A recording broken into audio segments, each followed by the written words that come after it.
എല്ലാവർക്കും നമസ്കാരം.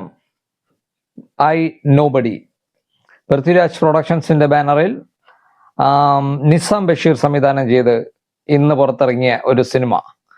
അപ്പോൾ ട്രെയിലർ കുറച്ചു നാൾ മുമ്പ് തന്നെ വന്നിരുന്നു. ട്രെയിലറും ടീസറും ഒക്കെ കുറച്ചു നാൾ മുമ്പ് തന്നെ വന്നിരുന്നു. അതിൽ നിന്നും നല്ലൊരു പ്രതീക്ഷയ്ക്ക് വകയുണ്ടായിരുന്ന ഒരു സിനിമയായിരുന്നു ഈ സിനിമ. അതുകൊണ്ട് ഇന്ന് കണ്ടു. ഫസ്റ്റ് ഡേ തന്നെ കണ്ടു. കാണണമെന്ന് ഉറപ്പിച്ച സിനിമയാണ്. കണ്ടു.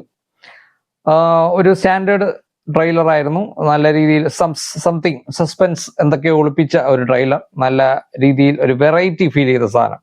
ആ പ്രതീക്ഷയിൽ പോയി കണ്ടു. നല്ല പ്രതീക്ഷിക്കാൻ തന്നെ ഉള്ള ഒരു കാരണത്തോടെ തന്നെ പോയിരുന്ന് കണ്ടു. അപ്പോൾ ടോട്ടലി ഞാൻ ആ സിനിമ കണ്ടു. 168 മിനിറ്റ് റണ്ണിങ് ടൈമുള്ള ഈ സിനിമ ശരിക്കും പറഞ്ഞാൽ ഈ അടുത്ത കാലത്ത് എനിക്ക് മലയാള സിനിമ തന്നതിൽ ഏറ്റവും നല്ല തിയേറ്റർ എക്സ്പീരിയൻസുകളിൽ ഒന്നായിരുന്നു എന്ന് തന്നെ പറയാം. അതായത് അത് ഏത് തരത്തിലെന്ന് ചോദിച്ചാൽ എല്ലാത്തിൻ്റെയും ഒരു പ്രോപ്പർ കോമ്പിനേഷൻ. എല്ലാത്തിനും ഉപരി ഒരു സിനിമ നമ്മൾ കാണാനിരിക്കുമ്പോൾ അതിൻ്റെ തുടക്കം മുതൽ ഒടുക്കം വരെ നമ്മളെ അത് കൊണ്ടുപോകുന്ന ഒരു രീതിയുണ്ട്. ആ ഒരു കാര്യത്തിൽ ഈ സിനിമ തന്നെയാണ് ഈ അടുത്ത കാലത്ത് വന്നതിൽ ടോപ്പ് മലയാളം മൂവി എന്ന് പറയാം. ഇൻട്രസ്റ്റിന്റെ കാര്യത്തിൽ ഒരു സിനിമാറ്റിക് എന്റർടൈനർ എന്നുള്ള രീതിയിൽ, ഒരു ക്വാളിറ്റി സിനിമാറ്റിക് എന്റർടൈനർ എന്നുള്ള രീതിയിൽ ഈ അടുത്ത കാലത്ത് വന്ന സിനിമകളിൽ, മലയാള സിനിമകളിൽ എന്നെ ഏറ്റവും കൂടുതൽ ഇംപ്രസ് ചെയ്ത ഒരു സിനിമയാണ് ഈ സിനിമ. അതായത് ഫസ്റ്റ് ഷോട്ട് മുതൽ ഈ ഫസ്റ്റ് ഷോട്ടിന് തന്നെ ഒരു പ്രത്യേകതയുണ്ട്. നമ്മുടെ ഡാർക്ക് നൈറ്റിനെയൊക്കെ ഓർമ്മിപ്പിക്കുന്ന, ഡാർക്ക് നൈറ്റിൽ ജോക്കറിന്റെ ഇൻട്രോ ഒക്കെ ഓർമ്മിപ്പിക്കുന്ന രീതിയിലുള്ള ഒരു ഷോട്ടാണ്. പൃഥ്വിരാജ് കാറിൽ നിന്ന് ഇങ്ങനെ ഇറങ്ങി നിൽക്കുന്നതിന്റെ ഒരു ബാക്ക് ഷോട്ട് ഉണ്ട്, ഒരു ഗണ്ണുമായിട്ടൊക്കെ നിൽക്കുന്നത്. അപ്പൊ ആ ഷോട്ടിൽ നിന്നാണ് സിനിമ സ്റ്റാർട്ട് ചെയ്യുന്നത്. അവിടെ നിന്ന് ഈ പറഞ്ഞ 168 മിനിറ്റ്, അതായത് 2.25 മണിക്കൂറോളം പോകുന്ന ഈ സിനിമ നമ്മളെ എന്ത് ത്രില്ലിലാണ് കൊണ്ടുപോകുന്നത് എന്ന് ശരിക്കും കണ്ടു തന്നെ അറിയേണ്ടതാണ്. ഇത് സാധാരണ ഈ OTT-യിലൊന്നും കണ്ടാൽ ഈ ഒരു എക്സ്പീരിയൻസ് കിട്ടുമോ എന്ന് എനിക്ക് അറിയില്ല. ഒരു മസ്റ്റ് തിയേറ്റർ വാച്ചാണ്. എന്തൊക്കെ പറഞ്ഞാലും ഈ സിനിമ നമുക്ക് തരുന്ന ഒരു ത്രില്ല്, അതിന് ഓരോ മൊമെന്റും അടുത്ത് ഇനി എന്ത് സംഭവിക്കും എന്നുള്ള ആ ഒരു ഒരു ഒരു എന്താ പറയാ, ഒരു ത്വര, ഒരു ഇൻട്രസ്റ്റ്, ആ ഒരു ഉദ്വേഗം ഇത് നമുക്ക് ഉണ്ടാക്കി തരുന്നത് അതിൽ ഈ സിനിമ പൂർണ്ണമായി വിജയിച്ചിരിക്കുകയാണ്. സിനിമ തീരുന്ന മൊമെന്റ് വരെ ഞാൻ ചലഞ്ച് ചെയ്യുകയാണ്. ആർക്കെങ്കിലും ഈ സിനിമ ബോറടിച്ചിട്ടുണ്ടെങ്കിൽ എനിക്ക് പിന്നെ കൂടുതലൊന്നും പറയാനില്ല. അവർ സിനിമ കണക്കെ നിർത്തുന്നതാണ് നല്ലതെന്ന് പറയും. അത്രയ്ക്ക് ഇൻട്രസ്റ്റിംഗ് ആയിരുന്നു, ഭയങ്കരമായിരുന്നു. വല്ലാത്തൊരു പോക്കാണ് സിനിമ. അതായത് അടുത്ത മൊമെന്റ് എന്ത്, ആ ടെൻഷൻ ഉണ്ടല്ലോ, ആ കഥാപാത്രങ്ങൾ, ആ കഥ അനുഭവിക്കുന്ന ടെൻഷൻ കാണുന്ന നമുക്കത് ഫീൽ ചെയ്യും. ഇതാണ് ഈ സിനിമയുടെ ഏറ്റവും വലിയ പോസിറ്റീവ് ആയിട്ടുള്ള കാര്യം എനിക്ക് പറയാനുള്ളത്. അപ്പോ ഇനി അടുത്ത അഭിനയത്തിലോട്ടൊക്കെ പോയി കഴിഞ്ഞാൽ പൃഥ്വിരാജാണ് നായകൻ, പാർവതി തിരുവോത്താണ് നായിക, പിന്നെ ഇതര കുറച്ച് കഥാപാത്രങ്ങളൊക്കെ ഉണ്ട്. ആവശ്യത്തിന് കുടുംബകാര്യങ്ങളുണ്ട്, പുറത്തുള്ള ത്രില്ലുണ്ട്, സ്റ്റണ്ടും സസ്പെൻസും അങ്ങനെയുള്ള കാര്യങ്ങളുണ്ട്. ഇതെല്ലാം ഉള്ള ഒരു പ്രോപ്പർ കോമ്പിനേഷനാണ്. സാധാരണ സിനിമ കാണുന്ന പ്രേക്ഷകർക്ക് ഒരു എന്തൊക്കെ പറഞ്ഞാൽ ഒരു ബെസ്റ്റ് ത്രില്ലർ എക്സ്പീരിയൻസ് ആയിരിക്കും, ഒരു ബെസ്റ്റ് തിയേറ്റർ എക്സ്പീരിയൻസ് ആയിരിക്കും. നല്ല രീതിയിൽ സിനിമ കാണുന്ന ആളുകൾക്ക് ഇതൊരു പെർഫെക്റ്റ് എക്സ്പീരിയൻസ് തന്നെ ആയിരിക്കും, ഉറപ്പ്.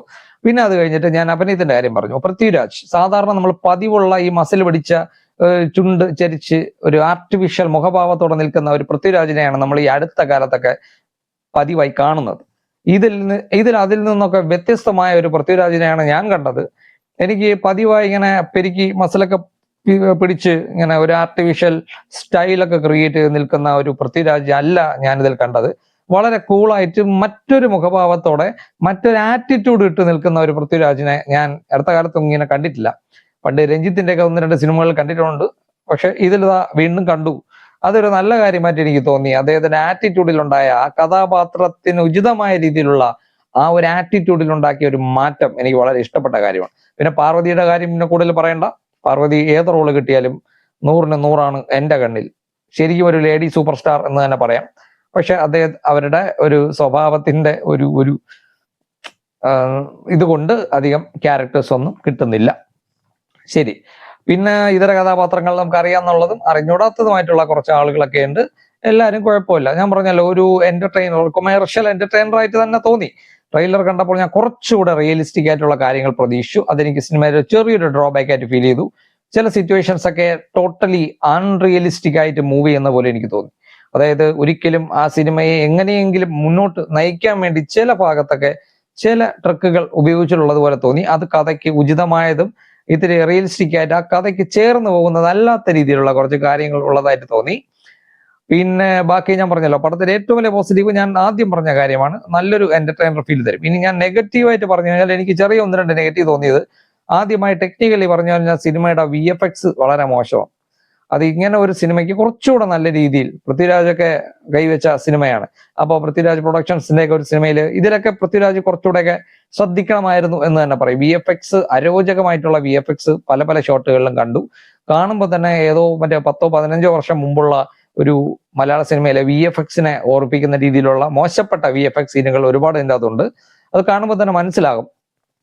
പിന്നെ മറ്റ് വേറൊരു നെഗറ്റീവ്, ഈ ഞാൻ പറഞ്ഞല്ലോ, കഥാസന്ദർഭങ്ങൾ ഉണ്ടാകുന്ന ഈ അൺറിയലിസ്റ്റിക് ആയിട്ടുള്ള ചില കാര്യങ്ങൾ, പിന്നെ എങ്ങനെയെങ്കിലും ഒതുക്കി തീർക്കാൻ വേണ്ടി ഒരു കഥ ഇങ്ങനെ പോകുന്ന രീതിയിൽ, വളഞ്ഞു പോകുന്ന രീതിയിൽ ചില വഴികൾ അടയുമ്പോൾ അത് കഥാകൃത്ത് അത് അപ്പുറത്തെത്തിക്കാൻ വേണ്ടി, ആ തടസ്സം അതിജീവിക്കാൻ വേണ്ടി കുറച്ച് രീതിയിൽ സിനിമാറ്റിക് ആയിട്ട് ഓവർ സിനിമാറ്റിക് എലമെന്റ്സ് കയറ്റി വിടുന്ന പോലെ തോന്നി.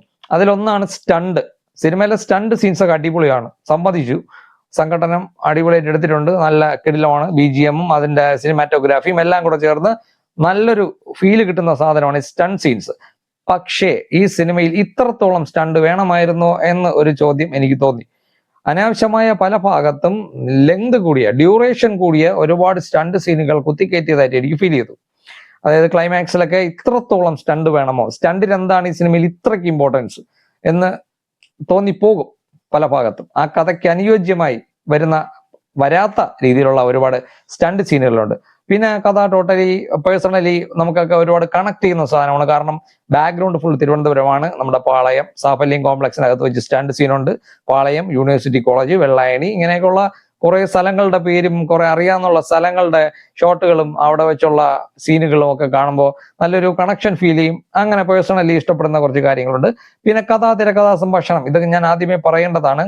തിരക്കഥാ സംഭാഷണം, സംവിധാനം, ഈ 4നെ പറ്റിയും കൂടുതലൊന്നും പറയാനില്ല. അതിന്റെ ഒരു പ്രോപ്പർ കോമ്പിനേഷൻ കൊണ്ടാണല്ലോ ഈ സിനിമ ഇത്രയും നല്ല രീതിയിൽ നമ്മളെ മുന്നോട്ട് കൊണ്ടുപോകുന്നത്. അതായത് അതിന്റെ യാതൊരു ഫീലും ഇല്ലാത്ത രീതിയിൽ പടം ഇങ്ങനെ ഫ്ലോയിൽ മുന്നോട്ട് പോകുന്നെങ്കിൽ ഇതിന്റെ എല്ലാം പ്രോപ്പർ ആയിട്ടുള്ള ഒരു പക്ക കോമ്പിനേഷൻ കൊണ്ട് തന്നെയായിരിക്കും എന്നുള്ളത് ഉറപ്പാണ്. സിനിമാറ്റോഗ്രാഫി അടിപൊളിയാണ്. റൊഷാക്കിന്റെ അത്ര വരത്തില്ല. റൊഷാക്കുമായിട്ട് ഇതിന്റെ സിനിമാറ്റോഗ്രാഫിയെ കമ്പയർ ചെയ്യാൻ പറ്റത്തില്ല.